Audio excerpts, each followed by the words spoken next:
sim, agora tá tudo certinho. Muito bem. Bom dia, Gabriel. Bom dia, Tarsila. Tarsila, depois que perdeu a companheira dela de trabalho, ela fica um pouco perdida aqui, entendeu, Fico, pessoal? gente, que eu tô tendo que fazer tudo sozinha. É, não tem mais a escrava, então Não, fica escrava. mais difícil, entendeu? Ai. Não, mas agora eu tô deixando tudo no ponto, certinho, antes de vocês chegarem, entendeu? Já tava aí meia hora ali esperando você chegar. Entendi, Viu? entendi. Pois é. Ô, gente, o Gabriel sempre atrasa, não tem jeito. Ah, tá. Beleza, Tarsila. Tranquilo. O Pedrão falou ontem. É, coitado do Pedro, não sabe nem quem fala. Então vamos lá, gente. Vamos começando aqui com o nosso programa, né? Hoje o assunto... Peraí que eu coloquei aqui no computador, só um minuto aqui. Hoje o nosso assunto é direito do trabalho, certo? Direito do trabalho, Direito isso do mesmo. trabalho. Então vamos lá, vamos começando porque, né? Então vamos lá. Quais são os direitos do trabalhador em caso de demissão sem justa causa? A gente falou um pouquinho, né, em outro programa sobre direitos trabalhistas e é sempre um tema que gera bastante dúvida, né? É um tema que eu recebo muita mensagem. Às vezes as pessoas mandam foto de rescisão, perguntam assim, Gabriel, tá certo, é isso que eu tenho para receber? Cálculo, eu não confiro, porque quem normalmente faz é o contador. Eu não tenho essa expertise para cálculos. Mas a gente sempre olha algumas coisas na rescisão para ver se está certinho, né? Porque é um sistema que faz. Então, o valor, o sistema ali da folha não costuma errar. Costuma deixar de colocar alguma informação que gera um impacto no valor, né? Então, vamos lá. Rescisão sem justa causa, né? Demissão sem justa causa. Saldo de salário. O que é o saldo do salário? São os dias que a pessoa trabalhou. Então, por exemplo, ela foi demitida no dia 16. Ela tem 15 dias do salário para receber. A gente chama de 15 30avos ou 15 31avos. Aí vai depender se a conta vai ser exata ou não para dividir aí essa fração, para reduzir a fração. O trabalhador tem direito ao aviso prévio. O aviso prévio ele pode ser trabalhado ou indenizado. Tá? Isso também é importante, né? 13º salário proporcional. 13º salário proporcional significa, você foi demitido no mês de maio. Você tem 5 12avos para receber ali do seu 13º, tá? Férias proporcionais, mesma coisa, com 1/3. Então você tem também proporcional ao número de meses que você trabalhou, um valor de férias acrescido de 1/3. Tá? Saque do FGTS, você tem direito a sacar o seu FGTS, todo o saldo que você tiver acumulado do período você pode sacar através de uma chave que é entregue a você comparece na Caixa Econômica e saca o seu FGTS. Multa de 40%, tá? Então foi demitido sem justa causa. Minha conta do FGTS tinha R$1.000, vai ter R$1.400. Vai ter uma multa de 40% sobre o seu saldo de FGTS. E seguro-desemprego, a depender dos meses trabalhados, né? Que aí é uma regra específica, mas aí vai receber uma chave também, um papel que funciona como chave, e aí você comparece lá no Cine, que fica ali no prédio da antiga Pestalozzi, perto do córrego. Aí lá eles vão te informar direitinho a respeito do seguro-desemprego. E é obrigatório o pagamento de horas extras? Obrigatório. Apesar de existir hoje a alternativa do banco de horas, né? Que também é uma coisa permitida, uma coisa lícita, a hora extra ainda é a regra, né? Então tem que estar expresso no contrato de trabalho do trabalhador, tem que ser assinado realmente um contrato que permita o desconto das horas, o acúmulo de horas extras por banco de horas. A regra é pagamento dessas horas extras. Sempre 50% sobre o valor da hora normal, né? Então, você vai pegar lá... Gabriel, como é que eu sei o valor da minha hora de trabalho? Não é um cálculo difícil também. Você vai pegar a quantidade de dias que você trabalha no mês, tá? Normalmente varia um dia para mais ou um dia para menos, por questões de 31, 30, né? Às vezes alguma coisa assim. E você vai dividir o seu salário pelo número de dias trabalhados. Aí depois dos dias você vai dividir pelas horas, tá? Aí depende da jornada de cada um. Tem gente que trabalha 40, tem gente que trabalha 44, né? Tem gente que trabalha até menos. Aí tem gente que nem trabalha. Exatamente. Vamos nem comentar. Aí você vai chegar no valor da sua hora. Então a hora extra tem que ser sempre 50% a mais. 50% é metade, né? Então, se a sua hora vale R$50, a hora extra tem que valer pelo menos R$75. Esse é o valor que a gente usa para calcular a hora extra. E como funciona o período de experiência em um novo emprego? Gente, período de experiência, ele é uma coisa varia que... muito, né? Não varia, esse que é o ponto. É isso que eu ia falar. Os patrões fazem muita confusão com o período de experiência.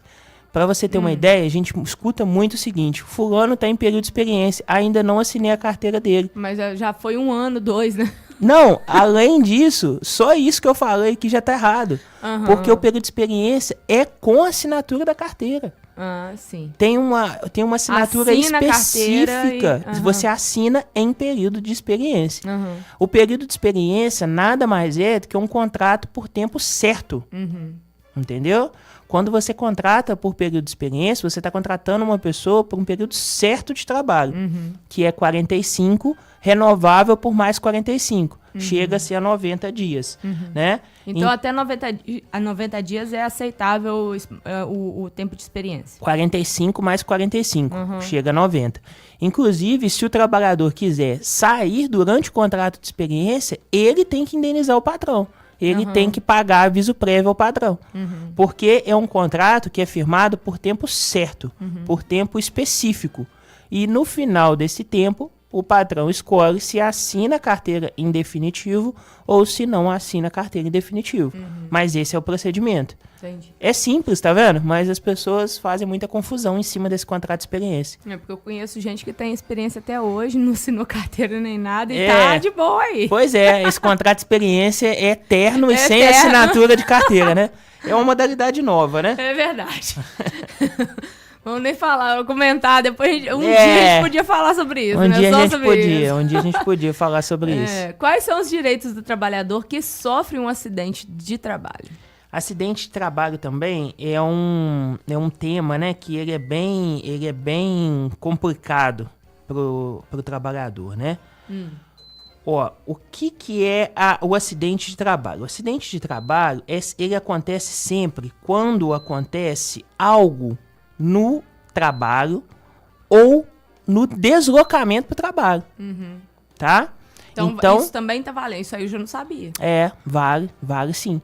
No deslocamento para o trabalho, também é considerado acidente de trabalho. Só que para ser considerado acidente de trabalho, tem que ter o afastamento, né, além de 15 dias. Né? Tem que ter esse afastamento pela Previdência, além de 15 dias. Mas deixa eu te perguntar uma coisa, aproveitando que está nesse assunto. Por exemplo, se a pessoa está no horário dele de almoço ou saiu do serviço, já deu 6 horas, saiu do serviço, ainda está valendo ou não? Você está falando após sair do serviço, deslocamento. É isso mesmo. É considerado acidente de trabalho. Só mesmo que não estando trabalhando no seu horário de almoço ou no horário que acabou o serviço? Isso. Se for indo para o trabalho ou saindo do trabalho e acontecer um acidente que gera uma incapacidade superior a 15 dias, o deslocamento tem que ter esse requisito. Entendi. Não basta, por exemplo, tropecei no ônibus, ralei o joelho, tô doendo muito, amanhã eu não consigo trabalhar. Não dá, porque não foi um afastamento superior a 15 dias, né? Tem que ser a partir de 15 dias. Mas se for um acidente grave de carro, alguma coisa assim, um acidente grave de ônibus, algo desse tipo, gera sim o acidente de trabalho. Porém, não é indenizado pela empresa, tá? Porque a empresa não teve culpa nesse caso. Entendi. É diferente. Vamos supor, aconteceu um acidente de trabalho, que eu tô lá numa obra trabalhando, caiu um saco de cimento na minha cabeça. Esse é um acidente de trabalho clássico e indenizado, porque o empregador ele tem como obrigação determinadas normas de segurança para garantir ali a integridade do trabalhador, né? Então, tem o acidente de trabalho indenizado e o acidente de trabalho não indenizado. Entendi. Entendeu? Essa é a principal diferença aí. Gabriel, então por que no segundo caso que você deu, por exemplo, do acidente de carro, acidente de ônibus, gera o acidente de trabalho, se não tem indenização? Para fins de estabilidade. Entendeu? Porque depois que esse trabalhador volta ao serviço, depois que ele é aprovado na perícia da INSS para retornar ao serviço, ou termina o prazo dele de benefício, ele tem uma estabilidade de 12 meses. Ele não pode ser mandado embora. Entendeu? Então, essa é a principal vantagem de você pleitear o acidente de trabalho de deslocamento. É a estabilidade de 12 meses que você adquire depois que você retorna. Entendi. E o que é rescisão indireta e quando o trabalhador pode pedi-lo? A rescisão indireta é muito bacana, Tarsila. Quase ninguém sabe dela e é algo muito comum nos tribunais, é algo muito comum na Justiça do Trabalho. Praticamente aí 8 em cada 10 trabalhadores que procuram a gente é passível de pedir a rescisão indireta, tá? A rescisão indireta nada mais é do que o trabalhador demitir o patrão, tá? É uma justa causa do patrão, tá? Ela é muito comum quando não ocorre, por exemplo, pagamento de FGTS, quando o trabalhador trabalha a mais sem receber as horas extras, entendeu? Quando ele está sendo humilhado no local de trabalho, quando ele está sendo cobrado com rigor excessivo, entendeu? Isso tudo é quando ocorre atraso no pagamento de salário, atrasos reiterados no pagamento de salário. Isso tudo gera a justa causa do patrão, que nada mais é do que rescisão indireta. Isso é um tema bem interessante que as pessoas não têm muito conhecimento e que é muito comum na Justiça do Trabalho. A rescisão indireta, inclusive, autoriza o trabalhador a parar de ir trabalhar no dia que ele entrar com a ação. Então, por exemplo, eu entrei com um processo na segunda-feira, o patrão nem recebeu a carta ainda, eu já posso parar de ir trabalhar. Só que a gente sempre avisa, né? Tem que ter certeza daquela situação que você está afirmando. Já pensou? O patrão fala lá, ele atrasa meu salário, aí vem o patrão com os recibos, com os comprovantes de pagamento, tudo no dia certinho, né? Então, vai muito aí da certeza que a pessoa tem daquela situação, né? E aqui em São João também tem muito isso, né? As pessoas às vezes têm medo de entrar, por exemplo, foi mandado embora, mas não tinha carteira assinada. Tô só pondo um exemplo, né? Medo, às vezes, até de colocar, porque acaba ficando manchado nas outras empresas, né? As outras empresas ficam com medo de contratar de novo por causa dessa confusão que deu em outra empresa, né? Tem muita gente que... Eu já vi gente de donos de confecção, né, não contratar pessoas por causa da confusão que deu em outra empresa, né? Acontece, tá? Acontece, ainda mais cidade pequena, né? A pessoa não fica com medo de acontecer qualquer coisinha, às vezes foi porque, né, frescurinha mesmo, porque tem gente que é de má fé mesmo, né? Sim. Faz alguma coisa de má fé. Então a pessoa fica com o pé atrás, né? Hoje acontece, mas acontece muito menos do que no passado. É verdade, tá? Também, Porque como hoje a rotatividade é muito maior, a cidade cresceu, as pessoas conhecem menos umas às outras, é mais difícil essa, entre aspas, perseguição, tá? É mais difícil, mas ainda acontece. Inclusive, isso é passível de indenização. Se um trabalhador descobrir... Que é por causa disso. Que é por causa disso, que ele não foi contratado, é passível de uma indenização por danos morais. É uma conduta proibida pela legislação deixar de contratar alguém em virtude da pessoa já ter processado um ex-patrão ou alguma outra empresa. O que são férias coletivas e como elas funcionam? As férias coletivas, elas são quando tem férias de uma empresa toda ou de um determinado setor. Tá? Elas são um acordo que ocorre normalmente com sindicatos, mas podem ocorrer também com os trabalhadores diretamente. Tá? Tem que ter uma comunicação ao Ministério do Trabalho, tem que ter uma comunicação ao sindicato, se existir sindicato, de que está ocorrendo aquela situação ali na empresa, tá? É muito comum a gente ver férias coletivas naquelas montadoras de carro, né? Lá em São Bernardo do Campo. Tem férias coletivas. ABC. Eu já vi em açougue aqui em São João, férias coletivas. Confecção. Então, entendeu? Fábricas. Provavelmente em essas do açougue que você viu, eles fizeram a férias coletiva à margem da lei. Provavelmente. Duvido que teve uma comunicação ali ao Ministério do Trabalho, aos sindicatos da categoria. Tem que ter, né? Essa que é a prevista em lei. Ela tem vários requisitos, né? E o que pode ser feito, por exemplo, no açougue. O açougue tem 4 funcionários. Não são tantos funcionários. Então, o patrão que escolhe quando dá as férias do funcionário. Mas aí o patrão tira junto também, fecha tudo, para tudo. Então, mas olha só o raciocínio, segue o raciocínio. você tem lá as suas férias. Venceu suas férias. Não é você que escolhe a data. Isso é importante também. Quem escolhe a data é o patrão. Então o patrão se programou para todos tirarem as férias juntos. Com certeza. Aí pode. Aí não é férias coletivas. Aí são as férias individuais que foram programadas para tirar juntos. Só que só tem como fazer isso numa empresa de 4 funcionários, 5 funcionários, 3 funcionários. Entendeu? Como que, por exemplo, vamos dar um exemplo de uma empresa de São João. Como que a Children vai fazer isso? É impossível alinhar as férias de todos os funcionários lá dentro, porque cada um tem o seu período aquisitivo, cada um tem o seu vencimento, se vencer é dobrado, então é uma confusão danada, não tem como. A confecção que eu sei não tem confecção como. Pequena, não confecção é grandona, pequena. Mas isso acontece. Isso, mas se... assim, umas 20 cabeças tem. Se a Children, por exemplo, quiser fazer férias coletivas, ela tem que realmente comunicar ao Ministério do Trabalho, ela tem que comunicar ao sindicato, grande, né? Ela tem que comunicar ao sindicato, que aí ela vai dar férias por setor, vamos supor, ela vai parar a costura, entendeu? Ela vai fechar aquele setor, vai dar férias para todo mundo, não tem serviço, pessoal, vão para casa. Aí tem os requisitos, questões de pagamento e tudo mais, ou ela vai fechar a empresa toda, entendeu? Então, a férias coletiva, para o que está na lei, o que está na CLT, é mais esse exemplo do que o exemplo do açougue, da mercearia, da farmácia, né? É mais difícil, né, a gente observar propriamente dito. Eu nem sabia que tinha que ser avisado, assim, para fechar uma empresa. Tem vários requisitos, tem muitos requisitos. E como funciona a licença maternidade e quais são os direitos da mãe trabalhadora? Isso daí, pessoal. Licença maternidade. A licença paternidade também tá para mudar, né? Também tem uma... Já mudou, mas muita gente não entende que mudou, né?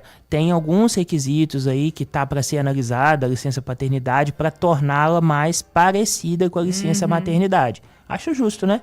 Tem pai que quer estar presente na primeira infância ali e não tem possibilidade de ter, né? Muitos vão usar para tomar cerveja e... Comemorar, né? Comemorar, uma comemoração eterna. Uma comemoração eterna.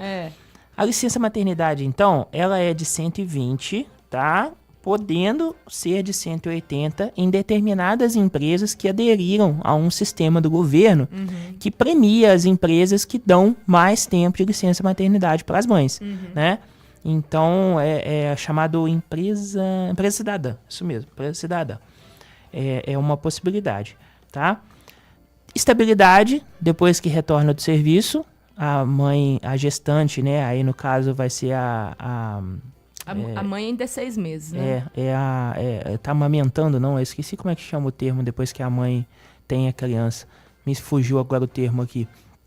Mas a mãe ali em período de amamentação, né? Ela tem ainda uma estabilidade de 1 ano depois que ela retorna do serviço. Isso é bem interessante também, né? E salário integral, né? Ela tem que receber o salário integral e esse afastamento se dá pelo INSS, Instituto Nacional de Segurança Social, Seguridade Social. Não é pelo patrão. Quem tem que fazer esse pagamento é o governo federal. Então pega ali a comprovação de que teve o filho, né? Ou de que está grávida, né? Já dá entrada no INSS e já fica preparada ali para afastar quando estiver chegando perto de ganhar, né? Entendi. O que muda para o trabalhador terceirizado em relação aos direitos trabalhistas? Terceirizado tem todos os direitos que o trabalhador normal tem, tá? Ele não tem nada menos do que o trabalhador normal. A única diferença é a empresa que o contrata, entendeu?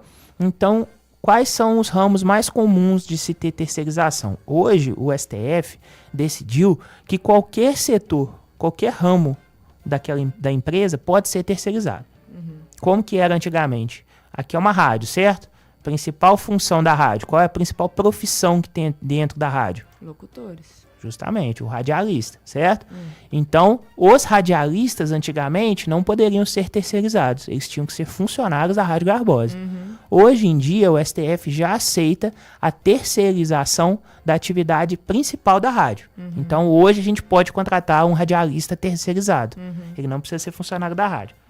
Mas o mais comum ainda é terceirizar a limpeza, terceirizar a segurança, terceirizar a conservação, terceirizar a recepção. E o radialista fica ali naquela posição de funcionário da rádio. Entendeu? Então, eles vão ter os mesmos direitos. porém vai mudar a empresa que está contratando. E por ser outra empresa, os salários normalmente são diferentes. É inegável que a terceirização trouxe um prejuízo aos salários. Por exemplo, o radialista ele pode ter plano de saúde, ticket de alimentação, pode ter vários benefícios. Esses benefícios não vão valer para o funcionário que trabalha na terceirizado. Entendeu? Então esse pode ser um impacto aí da terceirização. Quem defende fala que o salário é igual, que é tudo igual, que tem todos os direitos, mas a gente sabe que não são os mesmos direitos na prática, né? Que sempre tem ali uma diferença ou outra nesses benefícios aí da terceirização. E nossa última pergunta aqui é: o que é o adicional noturno e quem tem direito a ele? Vamos lá, adicional noturno, no mínimo 20%, tá? Sempre entre as 22 horas e as 5 horas da manhã, tá? Esse é o adicional noturno, no mínimo 20% entre as 22 horas e as 5 horas. Por quê? Porque se identificou que trabalhar nestes períodos gera um prejuízo irreparável para a saúde. Isso já existem inúmeros estudos que comprovaram, tá? Ah, Gabriel, eu gosto de trabalhar essa hora. Eu também gosto, tá? Porém, gera prejuízo se a longo prazo ocorrer esse trabalho.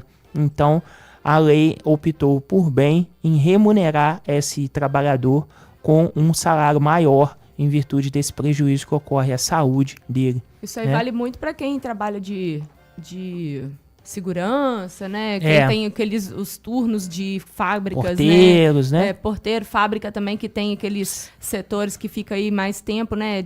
Entra de noite e sai de madrugada, né? É muito comum também com o pessoal de sobreaviso, pessoal de Energisa. É muito comum ter adicional noturno. Pessoal de plantão, enfermeiros, médicos. É muito comum também quando a gente sai da nossa realidade interiorana aqui, né? Quando a gente vai, por exemplo, para uma cidade muito maior, não tô falando nem de Juiz de Fora mais, já tô falando de Belo Horizonte, São Paulo, do Rio de Janeiro, tem loja 24 horas praticamente em toda esquina. É verdade. Né? A cidade não para. Então aí já tem adicional noturno na farmácia, na padaria, no mercado, já tem toda uma rede que trabalha ali à noite, né? Então isso tem um impacto muito grande. Inclusive tem várias pessoas, né, que preferem o turno da noite em virtude desse salário maior. Já acostumou também, né? Tem gente que já acostumou, prefere isso, né? Tem gente que já acostumou, tem gente que prefere por causa da dependência salarial mesmo. Ela começou a trabalhar, começou a ganhar 20% a mais, aí não consegue voltar pro dia porque não consegue ficar sem 20% do salário. Então é uma situação bem complicada. A gente observa isso muito em McDonald's, por exemplo, né? O pessoal ali da noite não consegue voltar a trabalhar durante o dia em virtude dessa situação. Já acostumou, e também a questão do salário, né? Vale mais a pena. É uma dependência salarial, realmente. Verdade. Agora tem a pergunta aqui, duas perguntas do Tiago aqui, ó. Quando um funcionário não está satisfeito com o emprego e quer sair, mas a empresa não aceita liberar seus direitos, como o funcionário deve agir? Repete a pergunta do ouvinte, Tarsila, por favor. Quando um funcionário não está satisfeito com o emprego e quer sair, mas a empresa não aceita liberar seus direitos, como o funcionário deve agir? Tá. Se o funcionário quer sair, o único caminho que ele tem é o pedido de demissão, tá? É impossível uma empresa não aceitar o pedido de demissão. Agora, se o funcionário quer sair com todos os direitos, com aqueles primeiros direitos que a gente falou lá no começo da entrevista, multa de 40%, saque do FGTS, seguro-desemprego, aquilo tudo, não tem como. Não tem como o funcionário obrigar o patrão a demiti-lo. Isso não existe, tá? Isso não tem como. Então, a única coisa que o funcionário, que o ouvinte aí pode fazer é realmente entregar a sua carta de demissão ao patrão e, a partir dali, ter a sua carteira liberada, ter o seu saldo ali de salário pago, tudo certinho.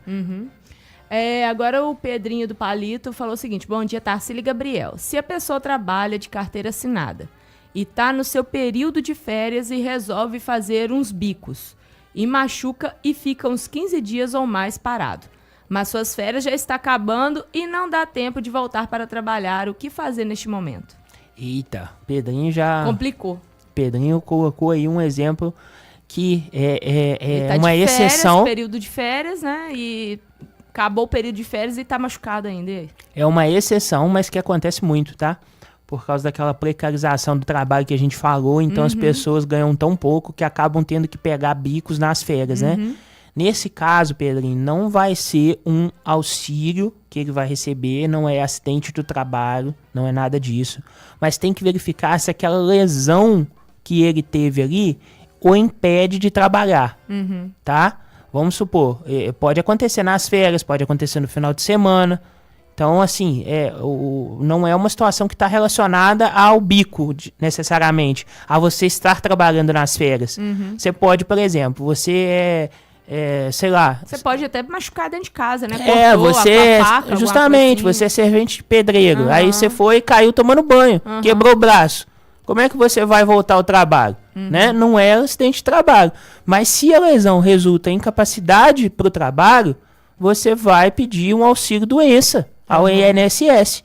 Entendeu? Você vai primeiro apresentar o atestado pro patrão. Olha, patrão, aconteceu uma situação aqui, eu me machuquei. Não precisa falar que foi trabalhando durante as férias, nada disso.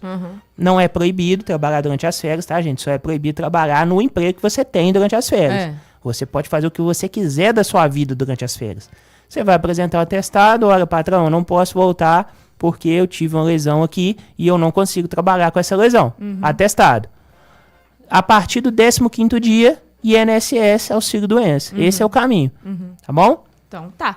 E ele falou também que lá eles fazem isso na questão das férias, né, para todos no final do ano. Todo mundo tira férias coletivas. Aí, bacana aí. Mas Então chegamos ao fim aí do programa. Espero que tenha esclarecido para todo mundo aqui, né? E esse tema é bem assim... O pessoal gosta, né, de ficar sabendo, né, desses tipos de coisa, né, desses assuntos, né, porque muita gente não sabe seus direitos também, inclusive os patrões, não é só os funcionários, né, os patrões também, às vezes, não sabem até onde eles podem ir e os direitos que eles têm também. Vamos tratar um dia aqui dos direitos dos patrões, né? É isso. Igual a gente tratou do direito do consumidor e do fornecedor, vamos tratar também do direito do patrão. O patrão tem muita dúvida, a gente vai falar sobre isso aqui, vamos marcar muita dúvida sobre questão de advertência, punições, como que funciona essas situações. Então vamos marcar um outro dia. É um assunto legal, né, de se abordar, né? Beleza. A gente vai tentando fazer aos pouquinhos, né? Cada dia um pouquinho de tema, assim, pra gente poder ir explicando pra galera. Então, tchau, Gabriel. Fico com Deus. Até semana que vem. Valeu, Tarsila. Até semana que vem. Você ouviu Em Dia com Direito, com o advogado Gabriel Matosinhos. De volta na próxima semana.